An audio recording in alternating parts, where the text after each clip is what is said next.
ज्ञान आईएएस के इस एमसीक्यू प्रोग्राम में आप सभी का स्वागत है। मैं हूं अभिषेक सिंह भारद्वाज।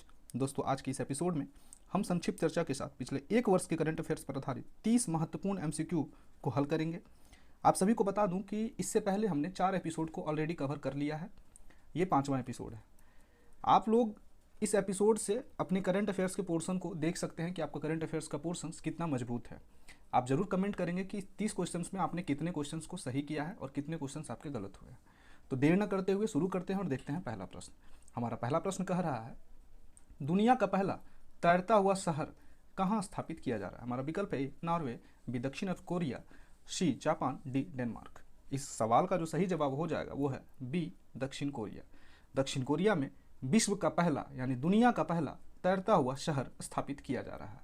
अगला सवाल है हमारा, निम्नलिखित में से किस राज्य सरकार द्वारा मुफ्त शिक्षा योजना की शुरुआत हाल ही में की गई है? हमारा विकल्प है ए हरियाणा, बी राजस्थान, सी मध्य प्रदेश, डी उड़ीसा।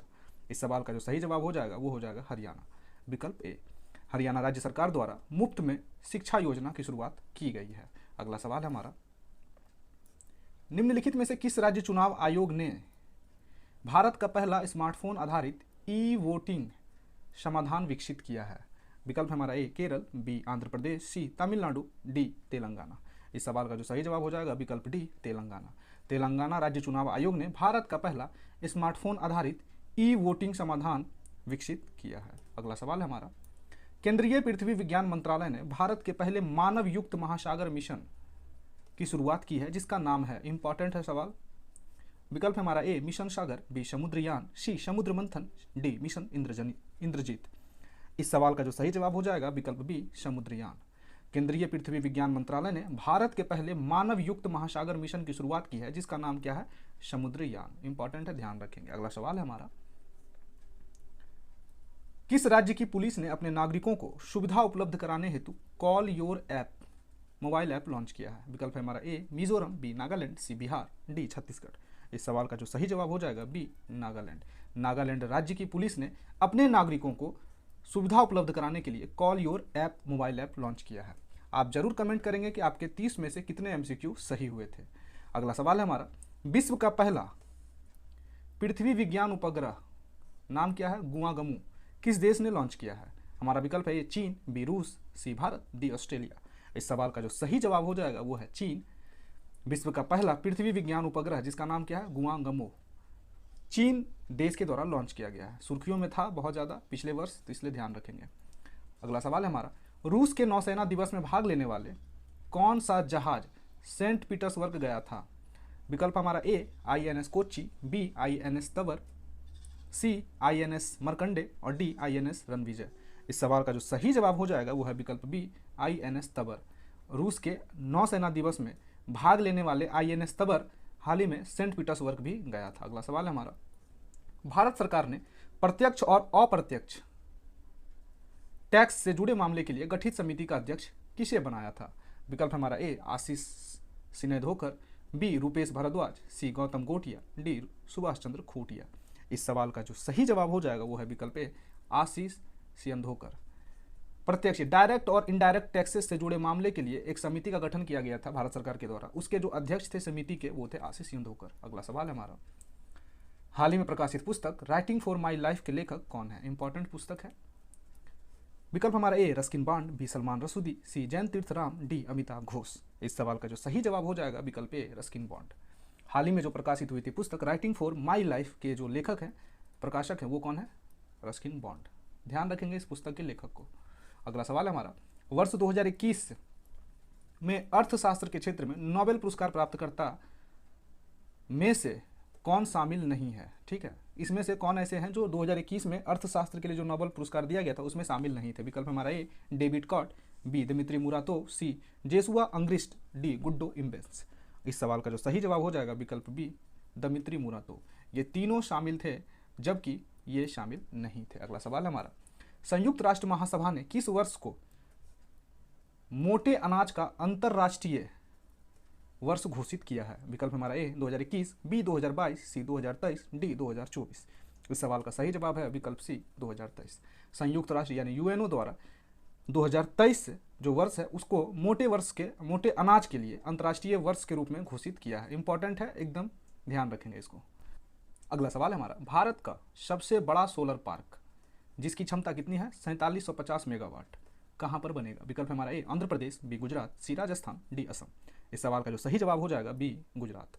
भारत का सबसे बड़ा सोलर पार्क गुजरात में बनाया जाएगा जिसकी क्षमता कितनी है 4750 मेगावाट। दोनों पॉइंट को ध्यान रखेंगे, इंपॉर्टेंट रहेगा आपकी आगामी परीक्षाओं के लिए। अगला सवाल है हमारा, नई फसल लगने की खुशी में निम्नलिखित में से कहाँ पर हरेला उत्सव मनाया गया था? विकल्प ए मणिपुर, बी उत्तराखंड, सी असम, डी त्रिपुरा। इस सवाल का जो सही जवाब हो जाएगा बी उत्तराखंड। उत्तराखंड में नई फसल लगने की खुशी में हरेला उत्सव मनाया गया था, इंपॉर्टेंट है। अगला सवाल है हमारा,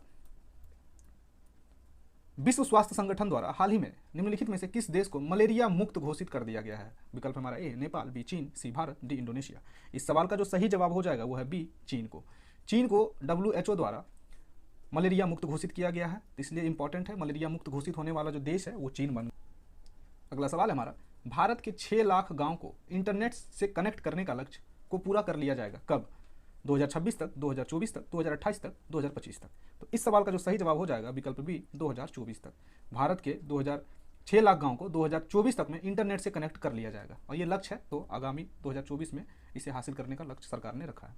अगला सवाल है हमारा, अंतरिक्ष परिवहन कंपनी स्पेस एक्स ने एक ही मिशन के तहत रिकॉर्ड कितने सैटेलाइट को लॉन्च किया? हमारा विकल्प है ए 143, बी 145, सी 178, डी 148। इस सवाल का सही जवाब हो जाएगा विकल्प ए 143। अंतरिक्ष परिवहन कंपनी स्पेस एक्स ने एक ही मिशन के तहत रिकॉर्ड 143 सैटेलाइट को लॉन्च किया है, तो ये रिकॉर्ड ही रहेगा। आपको बताना है कमेंट में स्पेस एक्स किस देश की अंतरिक्ष एजेंसी है। अगला सवाल है हमारा, इटली में आयोजित होने वाली G20 शिखर सम्मेलन 2021, ध्यान रखेंगे 2021, भारत के शेरपा कौन थे यानी इस G20 शिखर में? विकल्प हमारा ए नरेंद्र मोदी, बी पीयूष गोयल, सी अनुराग ठाकुर, डी अजीत डोभाल। इस सवाल का जो सही जवाब हो जाएगा वो है विकल्प बी पीयूष गोयल। G20 शिखर सम्मेलन 2021 कहाँ आयोजित हुई थी? इटली में, ये भी ध्यान रखेंगे, प्रश्न किसी भी तरह से बनाया जा सकता है। और इसमें जो भारत के शेरपा थे वो कौन थे? पीयूष गोयल। अगला सवाल हमारा, राष्ट्रीय बालिका दिवस के मौके पर उत्तराखंड में एक दिन की मुख्यमंत्री कौन बनी थी? सुर्खियों में रहा था ये। विकल्प हमारा ए सृष्टि गोस्वामी, बी पायल सिंह, सी बबली शेखावत, डी अंकुर उपाध्याय। इस सवाल का जो सही जवाब हो जाएगा वो है विकल्प ए सृष्टि गोस्वामी। सृष्टि गोस्वामी जो कि एक बालिका है वो उत्तराखंड में एक दिन की मुख्यमंत्री बनी थी, किस दिन के अवसर पर? राष्ट्रीय बालिका दिवस के अवसर पर। अगला सवाल है हमारा, वैश्विक शांति सूचकांक 2021 में भारत का स्थान क्या था? विकल्प ए 135, बी 140, सी 105 और डी 143। इस सवाल का जो सही जवाब हो जाएगा वो है विकल्प ए 135। वैश्विक शांति सूचकांक 2021 की बात हो रही है ना, 2022 का डाटा आपको ध्यान आगे जाके रखना होगा। अगला सवाल है हमारा, भारत के 72वें गणतंत्र दिवस समारोह में बेस्ट झांकी का जो पुरस्कार है वो किस राज्य को मिला था? विकल्प ए उत्तर प्रदेश को, बी त्रिपुरा को, सी लद्दाख को, डी बिहार को।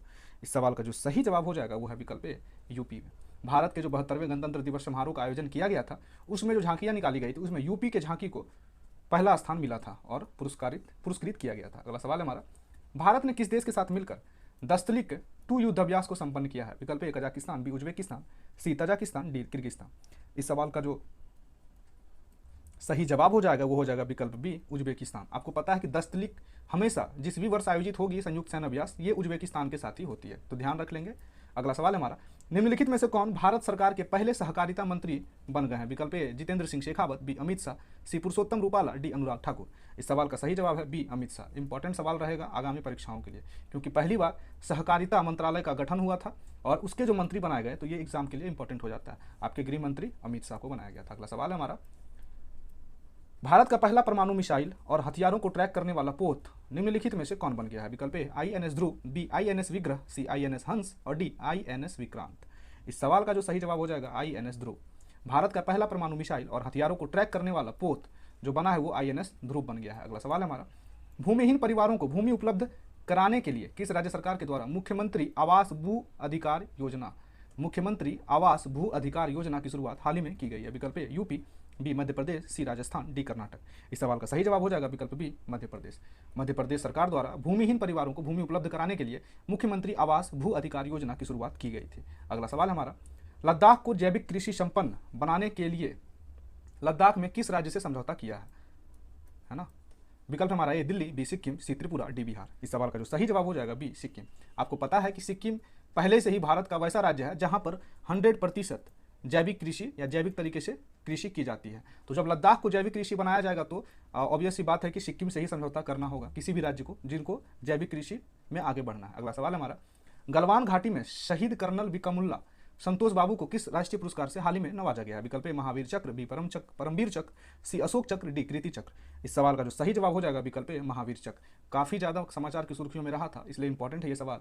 आपको पता है कि चीन की झड़प जब गलवान घाटी में हुई थी, उस वक्त शहीद कर्नल बिकमुल्ला संतोष बाबू जो शहीद हो गए थे, उनको कुछ दिन के बाद महावीर चक्र से सम्मानित किया गया। अगला सवाल हमारा, एक भारत श्रेष्ठ भारत अभियान के तहत बिहार को किस राज्य से जोड़ा गया है? विकल्प ए मिजोरम, बी त्रिपुरा, सी झारखंड, डी मिजोरम और त्रिपुरा दोनों को। तो इस सवाल का जो सही जवाब हो जाएगा विकल्प डी मिजोरम और त्रिपुरा दोनों को।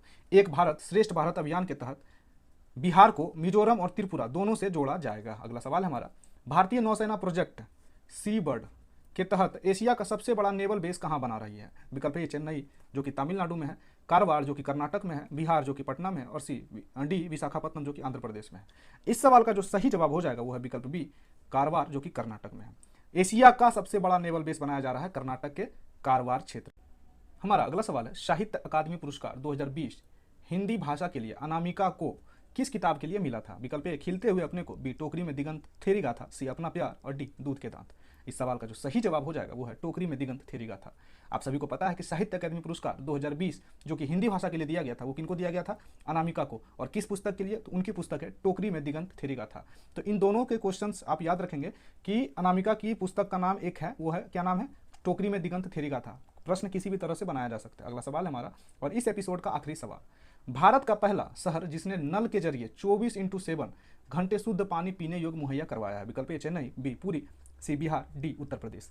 इस सवाल का सही जवाब है पुरी, उड़ीसा का क्षेत्र है। भारत का पहला शहर बन गया है पुरी, जो कि 24/7 यानी 24 घंटे और सप्ताह के 7 दिन शुद्ध पानी पीने योग्य मुहैया करवाएगा। तो आई होप कि ये 30 क्वेश्चंस में आपके लगभग क्वेश्चन सही हुए होंगे। आप अपना स्कोर जरूर कमेंट करेंगे कमेंट बॉक्स में। और ज्ञान आईएएस के साथ बने रहने के लिए आपका दिल से धन्यवाद। मिलते हैं अगले एपिसोड में, तब तक पढ़ते रहिए, मस्त रहिए।